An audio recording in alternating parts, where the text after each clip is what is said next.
कृष्णा, जय श्री कृष्णा, जय श्री राधे राधे, जय श्री राधे राधे। श्रीमद् भागवत गीता का 7वें अध्याय का श्लोक है, परंताराह न्यायिक स्थिति धनंजय मय सर्वमिंदे प्रोतो सूते मणिगणा इवा। इस श्लोक में श्री कृष्ण कहते हैं, हे धनंजय, मुझे श्रेष्ठ कोई सत्य नहीं है, मुझसे श्रेष्ठ कोई सत्य नहीं है। जिस प्रकार मोती धागे में गुथे रहते हैं, उसी प्रकार सब कुछ मुझ पर ही आश्रित है। इसका तात्पर्य है, विस्तार से परमात्मा सत्य है या निरंकार, इस पर सम्मान विवाद चलता है। जहाँ तक श्रीमद् भागवत गीता का प्रश्न है, परम सत्य जो कि श्री भगवान कृष्ण है और इसकी पुष्टि पद पद पर होती है। इस श्लोक में विशेष रूप से बल है कि परम सत्य पुरुष रूप है। इस बात की भी कि भगवान की परम सत्य है, ब्रह्मा संहिता में भी पुष्टि हुई है। और ईश्वर परम है, कृष्ण सच्चिनंदनानंद विग्रह परम सत्य श्री भगवान कृष्ण ही हैं, जो कि आदि पुरुष हैं और समस्त आनंद के आगार गोविंद है, और वे सच्चिनंदन स्वरूप हैं। ये सब प्रमाण निर्विवाद रूप से प्रमाणित करते हैं कि परम सत्य परम पुरुष हैं, जो कि समस्त कारणों का कारण है। फिर भी निर्विषवादी श्रोता उपनिषेद में उपलब्ध वैदिक मंत्र के आधार पर तर्क करते हैं, ततो यदुतंतरांतराह तदर परमुन्नामाह ये एदिदुंद मृतस्ते भवते थिरे दुख विविस्पिन्ते। भौतिक जगत में ब्रह्मांड के आदि जीव ब्रह्मांड को देवताओं, मनुष्य तथा निम्न प्राणियों के सर्वश्रेष्ठ माना जाता है, किंतु ब्रह्मा के परे एक इंद्रियतीत ब्रह्मा है, जिसका कोई भौतिक स्वरूप नहीं होता है और जो समस्त भौतिक कल्माश में राहित होता है। जो व्यक्ति उसे जान लेता है वो भी दिव्य बन जाता है, किंतु जो उसे नहीं जान पाते हैं वे सांसारिक दुखों को भोगते रहते हैं। निर्विशेषवादी अरूपम शब्द पर विशेष बल देते हैं, किंतु ये अरूपम शब्द निरंकार नहीं है, ये दिव्य सच्चिनंदन स्वरूप का सूचक है, जैसे कि ब्रह्मा संहिता में वर्णित है और ऊपर उदत है। और श्वेतार उपनिषेद के अंत श्लोक से भी इसकी पुष्टि होती है। वेद हेमंते पुरुषाः महातंत मदित्य वर्ण ततमसाह परस्तंता तत्वे विद्यनेति मृत्युमेति नन्यः पदः विद्धतो यनाय यस मत्पराह नरम स्थिति किंचित यस्त्रोणियो नो ज्योतिरिष्टाह किंचित वृक्ष इवे स्तंभो दिवि त्रिष्ठो दिनंदाह पूर्ण पुरुषाह सर्वम। मैं उन भगवान को जानता हूँ जो अंधकार की समस्त भौतिक अनुभूतियों से परे है। उनको जानने वाला ही जन्म तथा मृत्यु के बंधन का उल्लंघन कर सकता है। उस महापुरुष के इस ज्ञान के अंतरिक्त मोक्ष का कोई अन्य साधन नहीं है। उन महापुरुषों से बढ़कर के कोई भी सत्य नहीं है, क्योंकि वे श्रेष्ठतम हैं। वे सूक्ष्म से भी सूक्ष्म हैं और महान से भी महान हैं। वे मोक्ष वृक्ष के समान स्थित हैं और दिव्य आकाश को प्रकाशित करते हैं। जिस प्रकार वृक्ष अपनी जड़ें फैलाता है, अपनी विस्तृत शक्तियों का प्रसार करते हैं। इन श्लोकों से निष्कर्ष निकलता है कि परम सत्य ही श्री भगवान हैं, जो कि अपने विविध पारा अपार शक्तियों के द्वार सर्वव्यापी हैं। अपने पारा अपार शक्तियों के द्वारा सर्वव्यापी हैं, शक्तिमान हैं। रसो यपुस्त कुत्ते प्रभस्ति शशि सूर्याओ प्रवाह सर्वदेशु शब्द खे पुरुष नृषु। हे कुंती पुत्र, मैं जल का स्वाद हूँ, सूर्य तथा चंद्रमा का प्रकाश हूँ, वैदिक मंत्रों में ओमकार हूँ, आकाश में ध्वनि हूँ तथा मनुष्य में समध्या हूँ। इसका तात्पर्य है, इस श्लोक में बताता है कि भगवान किस प्रकार अपनी विविधि द्वारा तथा अपनी शक्तियों द्वारा सर्वव्यापी हैं। परमेश्वर की प्रारंभिक अनुभूति उनकी विभिन्न शक्तियों द्वारा हो सकती है और इस प्रकार उनका निराकार रूप अनुभव होता है। जिस प्रकार सूर्यदेव एक पुरुष हैं और अपनी सर्वव्यापी शक्ति सूर्य प्रकाश द्वारा अनुभव किया जाता है, उसी प्रकार भगवान अपने धर्म धाम में रहते हुए भी अपनी सर्वव्यापी शक्तियों द्वारा अनुभव किए जाते हैं। जल का स्वाद जल का मूलभूत गुण है। कोई भी व्यक्ति समुद्र का जल नहीं पीना चाहता है, क्योंकि इसमें शुद्ध जल के स्वाद के साथ साथ नमक मिला रहता है। जल के प्रति आकर्षण का कारण स्वाद की शुद्धि है, और ये शुद्ध स्वाद भगवान की शक्ति में से एक है। निर्विशेषवादी व्यक्ति जल में भगवान की उपस्थिति जल के स्वरूप के कारण अनुभव करता है, और सगुणवादी भगवान का गुण गान करता है, क्योंकि वे प्यास बुझाने के लिए सुशुद्ध जल प्रदान करते हैं। परमेश्वर को अनुभव करने की यही विधि है, और व्यावहारिक सद्गुणवाद तथा निशेषवाद में कोई मतभेद नहीं है। जो ईश्वर को जानता है वो ये भी जानता है कि प्रत्येक वस्तु में एक साथ सद्गुण बोध तथा निर्गुण बोध निहित होता है, और इसमें कोई विरोध नहीं है। अतः भगवान चैतन्य ने अपने शुद्ध सिद्धांत प्रतिपादित किया है, जो कि अत्यंत भेदभाव तथा तत्व कहलाता है। सूर्य तथा चंद्रमा का प्रकाश भी मूलतः ब्रह्मा ज्योति से निकलता है, जो भगवान का निर्विशेष प्रकार है। प्राणवाह या ओंकार प्रत्येक वैदिक मंत्र के प्रारंभ में भगवान को संबोधित करने के लिए उपयुक्त की ध्वनि देता है, दिव्य ध्वनि है। चूँकि निर्विशेषवादी परमेश्वर कृष्ण को उनके असंख्य नामों के द्वारा पुकारने से भयभीत रहते हैं, अतः वे ओंकार का उच्चारण करते हैं, किंतु उन्हें उसकी तनिक भी अनुभूति नहीं होती है। ओंकार कृष्ण का शब्द स्वरूप है। कृष्ण भावनामृत का क्षेत्र व्यापक है, और जो इस भावनामृत को जानता है वो धन है। जो कृष्णा को नहीं जानते हैं वे मोह ग्रस्त रहते हैं। अतः कृष्ण का ज्ञान मुक्ति और उनके प्रति अज्ञान बंधन है। पूर्णो गंध पृथ्वीता है चेतशिष विभासो जीवन सर्वभूतेषु तत्प्रतमिष्णु। मैं पृथ्वी की अद्ध सुगंध और अग्नि की उष्मा हूँ। मैं समस्त जीवों का जीवन तथा तपस्वियों का तप हूँ। इस श्लोक का तात्पर्य है कि पुष्प का अर्थ है जिसमें विकार न हो। अतः अद्ध इस जगत में प्रत्येक वस्तु में कोई न कोई सुगंध होती है, तथा फूल की सुगंध या जल, पृथ्वी, अग्नि, वायु आदि की सुगंध, समस्त वस्तुओं में व्याप्त अदूषित भौतिक गंध जो आध सुगंध है वो कृष्णा है। इसी प्रकार प्रत्येक वस्तु का एक विशिष्ट स्वाद है, रस होता है, और इस स्वाद को रसायनों के विभिन्न मिश्रण द्वारा बदला जा सकता है। अतः प्रत्येक मूल वस्तु में कोई ना कोई गंध तथा स्वाद होता है। विभासु का अर्थ को अग्नि है। अग्नि के बिना न तो फैक्ट्री चल सकती है, न भोजन पक सकता है, या अग्नि कृष्ण है।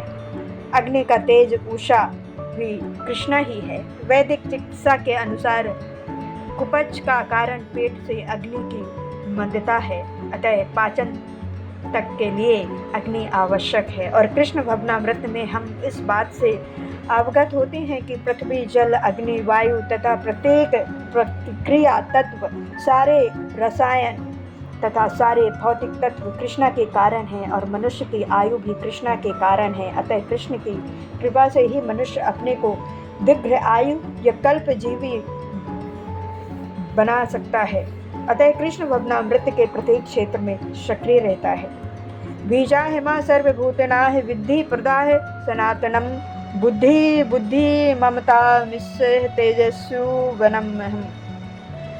हे पृथक पुत्र, ये जान लो कि मैं ही समस्त जीवों का आदि बीज हूँ, बुद्धिमानों की बुद्धि तथा समस्त तेजस्वी पुरुषों का तेज हूँ। इसका तात्पर्य है श्री कृष्ण समस्त पदार्थों के बीज हैं। कई प्रकार के चार तथा अचार जीव हैं। पक्षी, पशु, मनुष्य तथा अन्य सजीव प्राणी चार हैं। पेड़ पौधे अचार हैं, वे चल नहीं सकते, वे अचर हैं, वे चल नहीं सकते, केवल खड़े रहते हैं। और प्रत्येक जीव 84 लाख योनियों के अंतर्गत है। इनमें से कुछ चर हैं और कुछ अचर हैं, किंतु इन सब के जीव के बीज स्वरूप श्री कृष्ण हैं। जैसा कि वैदिक साहित्य में कहा गया है, ब्रह्मा या परम सत्य है वो जिसे प्रत्येक वस्तु उद्भूत है, और कृष्णा परम ब्रह्मा या परमात्मा है। वो ब्रह्मा तो निर्विशेष हैं, किंतु ब्रह्मा साकार है। निर्विशेष ब्रह्मा साकार रूप में आधारित है, ये भागवत गीता में कहा गया है। अतः यदि रूप में कृष्णा समस्त वस्तुओं के उद्गम हैं, वे मूल हैं, जिस प्रकार मूल सारे वृक्ष का पालन करता है, उसी प्रकार कृष्णा मूल होने के कारण इस जगत के समस्त प्राणियों का पालन करते हैं। इसी पुष्टि वैदिक साहित्य में कठोपनिषद में हुई है। नित्यो नित्यानाहि चेतनश्वः तनन मम एको बहुनाह यो विदाधि कामनाहि। वे समस्त नित्यों के नित्य हैं, वे समस्त जीवों के परम जीव हैं, और वे ही समस्त जीवों का पालन करने वाले हैं।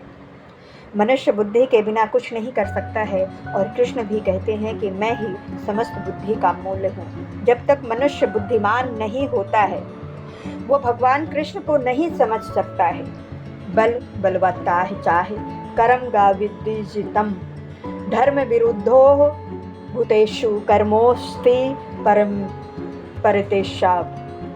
मैं बलवानों का कामनाओं तथा इच्छाओं से राहित बल हूँ। हे भरतश्रेष्ठ, मैं वो काम हूँ जो धर्म के विरुद्ध नहीं है। इसका तात्पर्य है, बलवान पुरुष की शक्ति को उपयोग दुर्बलों की रक्षा के लिए होना चाहिए, व्यक्तिगत आक्रमण के लिए नहीं। इसी प्रकार धर्म समस्त मैथुन संतानोत्पत्ति के लिए होना चाहिए, अन्य कारों के लिए नहीं।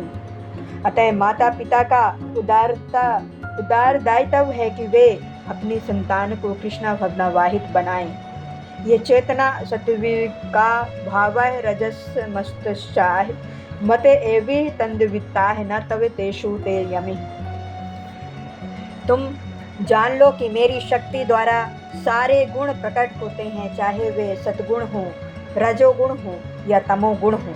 एक प्रकार से मैं सब कुछ हूँ, किंतु हूँ स्वतंत्र। मैं प्रकृति के गुणों के अधीन नहीं हूँ, अपितु वे मेरे अधीन हैं।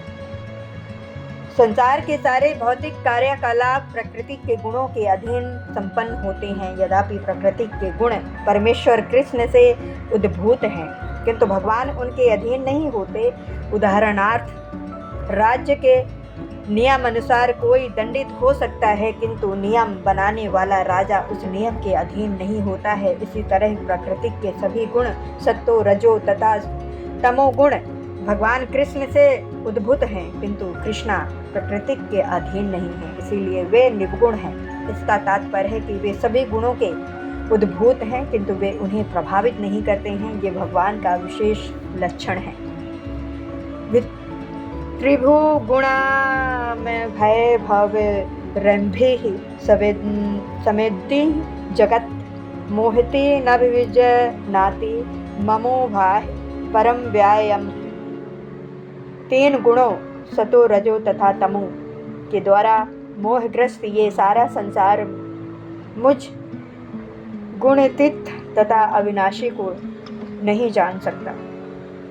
इसका तात्पर्य है, श्री कृष्ण कहते हैं, सारा संसार प्रकृति के तीनों गुणों से मोहित है। जो लोग इस प्रकार से तीन गुणों के द्वारा मोहित हैं, वे नहीं जान सकते कि परमेश्वर कृष्ण इस प्रकृति से परे हैं। प्रत्येक जीव को प्रकृति के वशीभूत होकर के एक विशेष रूप प्रकार का शरीर मिलता है, और वो तदनुसार उसे एक विशेष मनोवैज्ञानिक, मानसिक तथा शारीरिक कार्य करना होता है। प्रकृति के तीन गुणों के अंतर्गत कार्य करने वाले मनुष्यों की चार श्रेणियां हैं, जो निरंतर सतोगुणी, और वे ब्राह्मण जो रजोगुणी हैं, और वे क्षत्रिय जो रजोगुणी एवं तमोगुणी दोनों हैं। वे वैश्य कहलाते हैं, तथा जो नितंत तमोगुणी हैं वे शूद्र कहलाते हैं। जो इनसे भी नीचे हैं वे पशु हैं। फिर वे उपस्थिति स्थायी नहीं है। मैं ब्राह्मण, क्षत्रिय, वैश्य या कुछ भी हो सकता हूँ। जो भी हो वो जीवन नश्वर है। यद्यपि ये जीवन नश्वर है और हम नहीं जान पाते हैं कि अगले जीवन में हम क्या होंगे, किंतु माया के वश में रह करके हम अपने आप को देह बुद्धि के पार। अमेरिकी, भारतीय, ऋषि या ब्राह्मण, हिंदू या मुसलमान आदि कह कर के सोचते हैं और वे हमें प्राकृतिक के गुणों में बंध जाते हैं, जो हम उस भगवान को भूल जाते हैं जो इन गुणों के मूल हैं। अतः भगवान का कहना है कि सारे जीव प्रकृति के इन गुणों द्वारा मोहित होकर के ये नहीं समझ पाते कि इस संसार की पृष्ठभूमि में भगवान है। जीव कई प्रकार के हैं, यथा मनुष्य, देवता, पशु आदि, और इनमें से हर एक प्रकृति के वश में है और ये सभी दिव्य पुरुष भगवान को भूल ही चुके हैं। जो रजोगुणी तथा तमोगुणी हैं, वो ये तक कि जो सतोगुणी भी है, वे भी परम सत्य के निर्विशेष ब्रह्मा स्वरूप से आगे नहीं बढ़ पाते हैं। वे सब भगवान के साक्षात स्वरूप के समक्ष संभ्रमित हो जाते हैं कि जिससे सारे सौंदर्य, ऐश्वर्य, ज्ञान, बल, यश तथा सत्य भरा है। जब सतोगुणी तथा इस स्वरूप को नहीं समझ पाते तो उनमें से क्या आशा की जाए जो रजोगुणी या तमोगुणी हैं और कृष्णा भवनामृत में प्राकृतिक के इन तीनों गुणों से परे है। और जो लोग निसंदेह कृष्णा भवनामृत में स्थित है, वे ही वास्तव में मुक्त है। दैवी देशाय गुण माई मम माया दुरंताय मम ये प्रधनते मयमिनताह तंती ते। प्राकृतिक के तीन गुणों वाले इस मेरी दैवी शक्ति को पार कर पाना कठिन है, किंतु जो मेरे शरणगत हो जाते हैं, श्री कृष्ण कहते हैं, जो मेरे शरणगत हो जाते हैं वे सरलता से इसे पार कर जाते हैं। इसका तात्पर्य है भगवान की शक्तियाँ अनंत हैं और वे सारी शक्तियाँ दैवी हैं, यद्यपि जीवात्माएं उनकी शक्तियों के अंश हैं, अतः देवी हैं, किंतु भौतिक शक्ति के संपर्क में रहने से उनका पारा शक्ति अछंदित रह जाती है। इस प्रकार भौतिक शक्ति से अछंदित होने के कारण मनुष्य उसके प्रभाव का प्रतिक्रमण नहीं कर पाता है। जैसे कि पहले कहा जा चुका है कि परम तथा अपरम शक्तियाँ, पारा तथा अपार शक्तियाँ भगवान से उद्भूत होने के कारण नित्य हैं। जीव भगवान की पारा शक्ति से संबंधित होते हैं, किंतु अपार शक्ति अर्थात पदार्थ के द्वारा दूषित होने से उनका मोह भी नित्य होता है। अतः जीव नित्यबद्ध में कोई भी उसके पद होने की तिथि को नहीं बता सकता है। फलस्वरूप प्रकृति के चंगुल से उसे छूट पाना अत्यंत कठिन है। भले ही प्रकृति अपार शक्तियाँ न हो, कोई भौतिक शक्ति परम छिंद द्वारा संचालित होती है, जिसे लांघ पाना जीव के लिए कठिन है। यहाँ पर अपार भौतिक प्रकृति को दैवी प्रकृति कहा गया है, क्योंकि इसका संबंध दैवी है तथा इसका संचालक दैवी इच्छा से होता है। दैवी इच्छा से संचालित होने के कारण भौतिक प्रकृति अपार होते हुए भी अदृश्य जगत के निर्माण तथा विनाश में महत्वपूर्ण भूमिका निभाती है। वेदों में इसकी पुष्टि इस प्रकार हुई है, माया है तो प्राकृतिक विद्यांते यामिना तो माहेश्वरम, यद्यपि माया मिथ्या ही या नश्वर है, किंतु माया की पृष्ठभूमि में परम जगत भगवान हैं, जो कि परमानेतन महेश्वर हैं, परमेश्वर हैं। गुण का दूसरा अर्थ रस्सी, रज्जू है। इससे ये समझना चाहिए कि बुद्ध जीव मोह रूपी रस्सी से जकड़ा हुआ है। यदि मनुष्य के हाथ पैर बांध दिए जाएं तो वो अपने को छुटा नहीं सकता है। उसी सहायता के लिए कोई व्यक्ति चाहिए जो बांधा ना हो। चूँकि एक बांधा हुआ व्यक्ति दूसरे बांधे व्यक्ति की सहायता नहीं कर सकता है, अतः रक्षक को मुक्त होना चाहिए। यदि रक्षक को मुक्त होना चाहिए, अतः केवल कृष्णा या उनके प्रामाणिक प्रतिनिधि तब गुरु की बद्ध जीव को छुड़ा सकते हैं। बिना ऐसी उत्कृष्ट सहायता के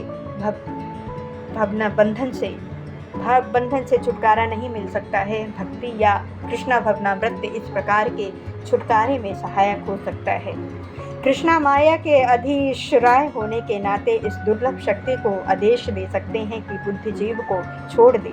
वे शरणगत जीव पर अहेतुकी कृपा तथा मतसुलायवश की जीव को मुक्त किए जाने का आदेश देते हैं। क्योंकि जीव मूलतः भगवान का प्रिय पुत्र है।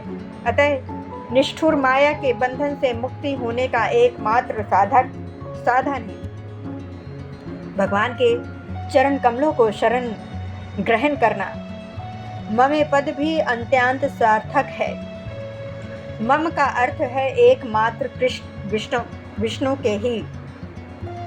विष्णु को ब्रह्मण या शिव को नहीं, यद्यपि ब्रह्मा तथा शिव भी अत्यंत महान और प्रिय हैं, विष्णु के ही समान हैं, किंतु ऐसे रजोगुण तथा तमोगुण के अवतारों के लिए संभावते नहीं है कि वे पद जीवों को माया के चंगुल से छुटकारा दे सकें। दूसरे शब्दों में ब्रह्मा तथा शिव दोनों ही माया के वश में रहते हैं। केवल विष्णु माया के स्वामी हैं, अतः वे ही पद जीव को मुक्त करा सकते हैं। वेदों में श्वेतस्वराह उपनिषद में इसकी पुष्टि तमेव विविधता के द्वारा हुई है, जिसका अर्थ है कृष्णा को जान लेने पर ही मुक्ति संभव है। शिव भी पुष्टि करते हैं कि वे केवल विष्णु कृपा से मुक्ति प्राप्त की जा सकती है। मुक्ति प्रदाता सर्वोह विष्णु संशाह, अर्थात इसमें संदेह नहीं है कि विष्णु ही सबों के मुक्तिदाता हैं।